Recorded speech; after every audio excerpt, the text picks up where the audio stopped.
जय हिंद दोस्तों, मैं हूं आपका दोस्त आरजे जीशान। ढेर सारी बातें हमेशा आपके साथ करता रहता हूं। आज फिर एक बहुत ही खास मुद्दे पे बात करने वाले हैं। यहाँ पर मेरे साथ स्टूडियो में जूली और संजीवनी मौजूद हैं, जिनसे ढेर सारी बातें करेंगे एग्रीकल्चर के बारे में।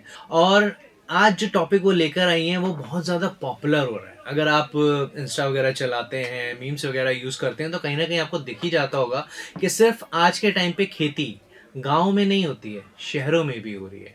और बहुत अच्छे लेवल पे लोग कर रहे हैं। लोग फार्मिंग को समझ रहे हैं, उसके बारे में जान रहे हैं और उसे बढ़ावा दे रहे हैं। आज हम मशरूम की खेती के बारे में बात करने वाले हैं। तो इसके बारे में संजीवनी और जूली बहुत सारी डिटेल्स हमारे पास लेकर आई हैं। किस तरीके से मशरूम की खेती की जाती है, कैसे उसे बढ़ावा दिया जाता है, किस टेम्परेचर में होती है, ये सारी बातें आज हम इन दोनों से करने वाले हैं। तो जूली और संजीवनी, तुम दोनों का बहुत बहुत स्वागत है हमारे स्टूडियो में। Thank you sir. कैसे हैं आप लोग? बहुत बढ़िया। तो पहले मुझे आप ये बताइए कि आप लोगों ने आज के टाइम पे, जहाँ पे लोग सारी दुनिया इन्फ्लुएंसर बनने की सोच रही है, एक्टर बनने की सोच रही है, आपने सोचा आपको एग्रीकल्चर में अपना जो है फ्यूचर तराशना है, आगे बढ़ना है। तो मुझे आप बताइए कि आपने इस बारे में कैसे आप दोनों इंस्पायर हुए कि आपको एग्रीकल्चर में आगे आना है। सर पहले तो हम एग्रीकल्चर के बारे में उतना तो नहीं जानते थे, बट जब हमने MIT कॉलेज में हमारा एडमिशन हुआ तो हमने बहुत सी चीज़ें ऐसी देखी कि जैसे कि हमें बहुत सी चीज़ों के बारे में बताया, जैसे कि हॉर्टिकल्चर के बारे में, एग्रोनॉमी के बारे में, पैथोलॉजी के बारे में। टीचर्स भी बहुत से अच्छे अच्छे टीचर्स हैं, वेल एजुकेटेड है, जो कि हमें बहुत सी वो देते हैं कि मतलब क्या करना चाहिए आप लोग को, कि क्या नहीं करना चाहिए, ये सब के बारे में हमें बताया। बट जो एक डॉक्टर JP सर है हमारे, उन्होंने बताया कि आप लोगों को उन्होंने हमें बताया कि हमें मशरूम ट्रेनिंग भी करवाई, जो कि हम हमारे प्रैक्टिकल में भी आता है। जो कि हमने ट्रेनिंग करने के बाद से और प्रैक्टिकल करने के बाद से हमें लगा कि हाँ, मशरूम हमारे लिए बहुत बेनिफिशियल है और ये ज़्यादातर हम आराम से इसे घर में भी अच्छे से ग्रो कर सकते हैं। ना कि इसके लिए ज़्यादा हमें पैसे की ज़रूरत पड़ती है, ना ही इसे टाइम कंज्यूमिंग भी बहुत कम है, और इसे अच्छे से हम लोग अच्छे से मतलब बहुत अच्छे से ग्रो कर सकते हैं। और ये प्रोटीन, विटामिन इसमें बहुत ज़्यादा होता है, जो कि होते हैं ना कि नॉन वेज, जो वेजिटेरियन जो होते हैं इंडिया में, फर्स्ट वेजिटेरियन फर्स्ट पे आता है ना। तो जो वेजिटेरियन होते हैं उनके लिए मशरूम बहुत ही अच्छा होता है। जो नॉन वेजिटेरियन होते हैं उनके लिए मीट वगैरह फिश वगैरह ये होता है, वो ना खा के मशरूम खाए, वो उसके लिए बेनिफिशियल है। जी, तो जूली आप बताइए, आप कैसे इंस्पायर हुए एग्रीकल्चर पढ़ने के बारे में। सर फार्मिंग हमारे घर पे होती है, तो फिर फार्मिंग बहुत टाइम से मैं देखता हूँ। वैसे भी मुझे ये बहुत पसंद है, क्योंकि इसमें आप जितना मेहनत करो उतना प्रोडक्शन होता है, तो ये हार्ट से रिलेटेड है। और मुझे फार्मिंग पहले से पसंद थी, तो फिर मैं जब यहाँ पे आई तो मुझे इसके बारे में और ज़्यादा नॉलेज हुई, तो और फिर मेरा और इस पर इंटरेस्ट बढ़ते गया।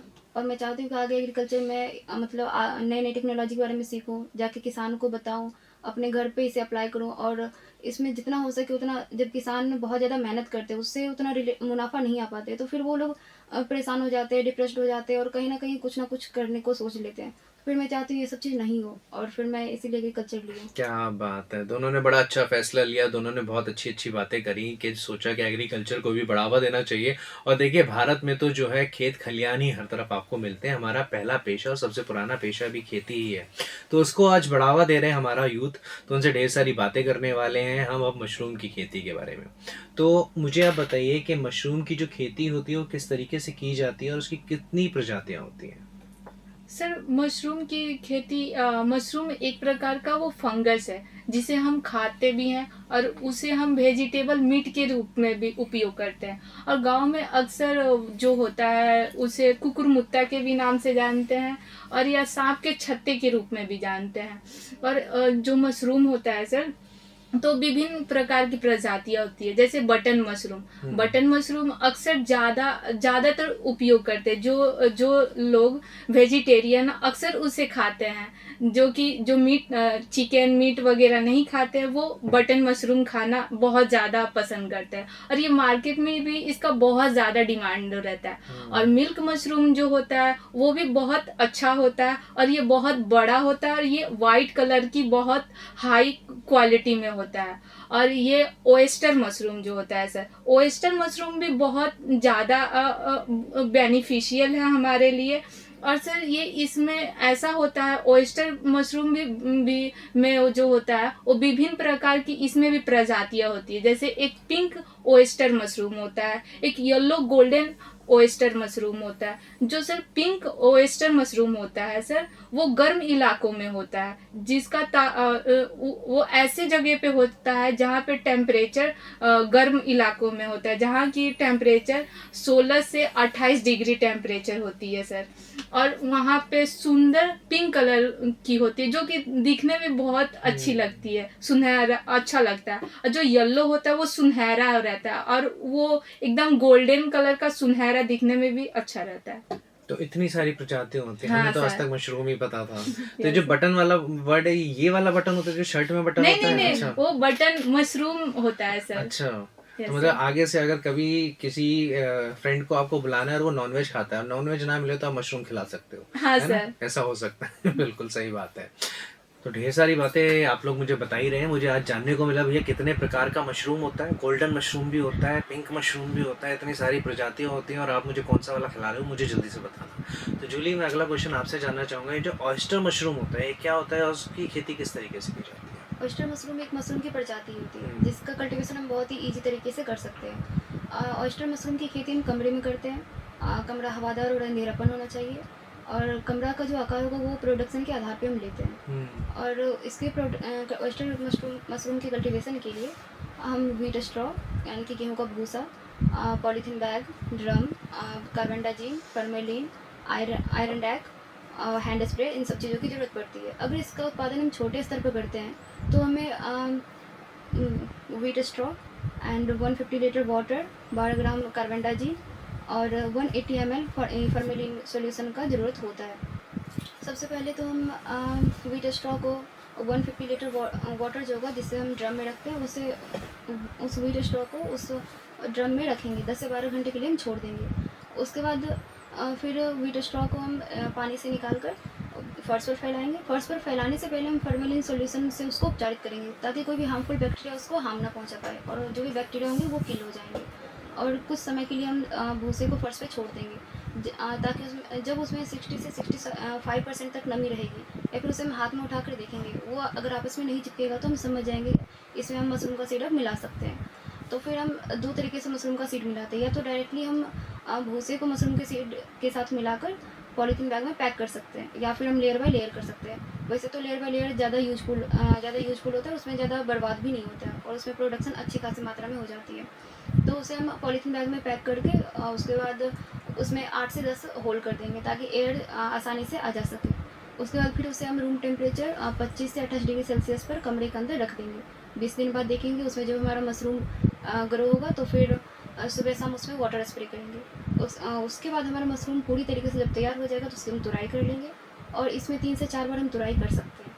इसमें अच्छा खासा प्रोडक्शन हो जाता है। बिल्कुल। तो कमरा जैसे आपने बताया, तो उसमें मतलब खिड़की दरवाजे चाहिए होते हैं बंद? नो पूरा बंद होना चाहिए जब जाकर इसकी खेती हो Yes. पाती है। क्या बात है, मतलब इंसान सोचे तो वो तो सांस भी ना ले पाए, लेकिन मशरूम पनप जाता है। देखिए कितनी अच्छी बात है, ऊपर वाले की कुदरत देखिए कि कैसे कैसे कहाँ पर आपको रिजल्ट दे रहा है। क्या बात है।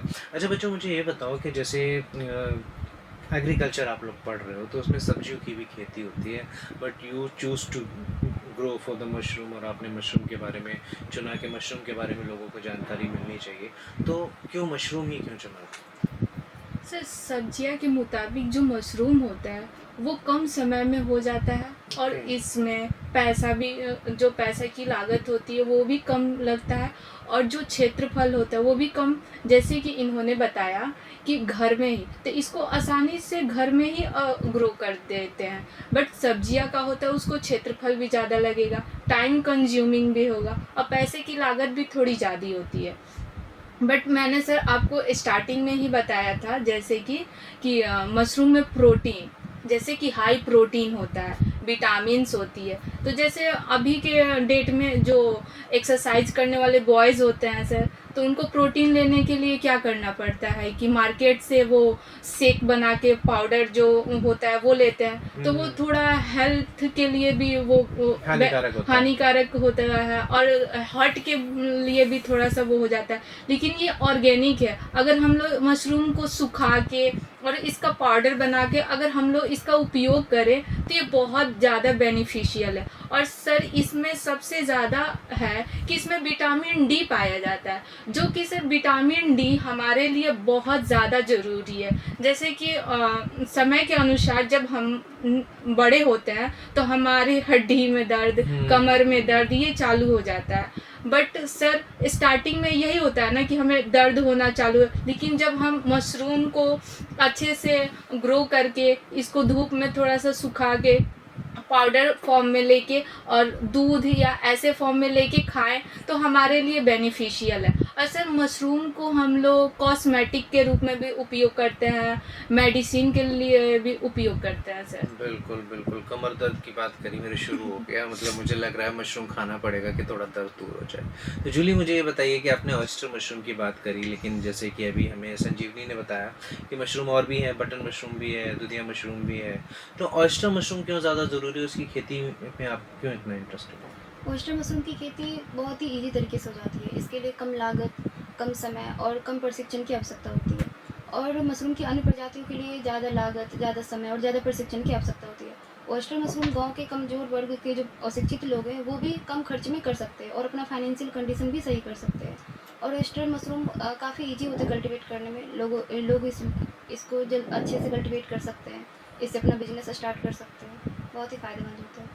बिल्कुल बिल्कुल, तो अगर आप भी सोच रहे हैं कि घर बैठे कोई ऐसा बिजनेस किया जाए जो कम लागत में शुरू हो जाए, अच्छे लेवल पे ग्रो कर पाए, तो मशरूम की खेती आप शुरू कर सकते हैं। जैसे इन दोनों ने बताया, ऑयस्टर मशरूम के बारे में भी आप जानकारी ले सकते हैं, बटन मशरूम के बारे में ले सकते हैं, दूधिया मशरूम के बारे में ले सकते हैं।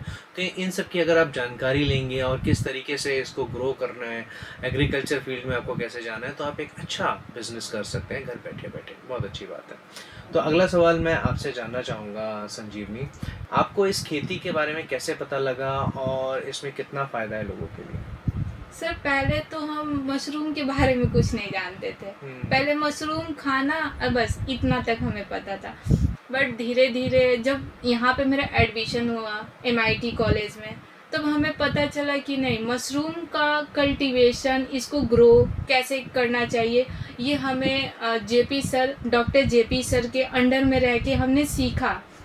यहाँ तक कि हमने प्रैक्टिकल तक किया सर, कि जैसे कि कैसे कल्टीवेट किया जाता है, उसको कैसे, मतलब उसको कैसे हम करें। और उन्होंने हमें ये तक बताया था कि मतलब कि जो अभी इन्होंने बताया कि ऑयस्टर मशरूम को कैसे भिंगाकर, कैसे उसको गेहूं की जो बुरादे होते हैं कैसे पानी में भिंगो को वैसे करना, वो हमने खुद से प्रैक्टिकल करके ये सब चीज़ें सीखी। और इन्होंने हमें डॉक्टर JP सर की वजह से हमने मशरूम के बारे में जानकारी मिले हमें। क्या बात है। तो अब आपका फ्यूचर प्लान यही है कि आप लोग मशरूम के बारे में और बहुत कुछ हाँ। करने वाले हैं।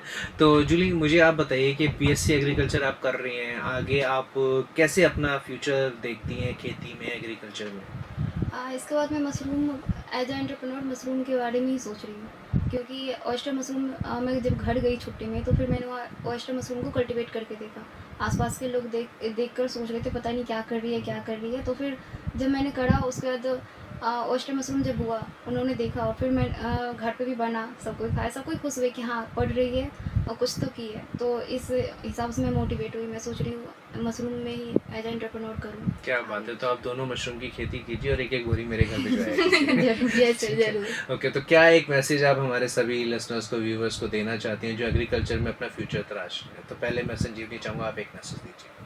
मैं तो यही बोलूँगी सर कि आगे जो भी करना है तो मशरूम की कल्टीवेशन करना ज़रूरी है, क्योंकि आगे जो होते हैं जैसे कि इसमें प्रोटीन्स, विटामिन्स, एमिनो एसिड और विटामिन D भी मिलता है। तो आई थिंक हमें मशरूम ग्रो करना चाहिए, हम तो यही बोलेंगे। जी, और जूली आप क्या कहना चाहती हैं?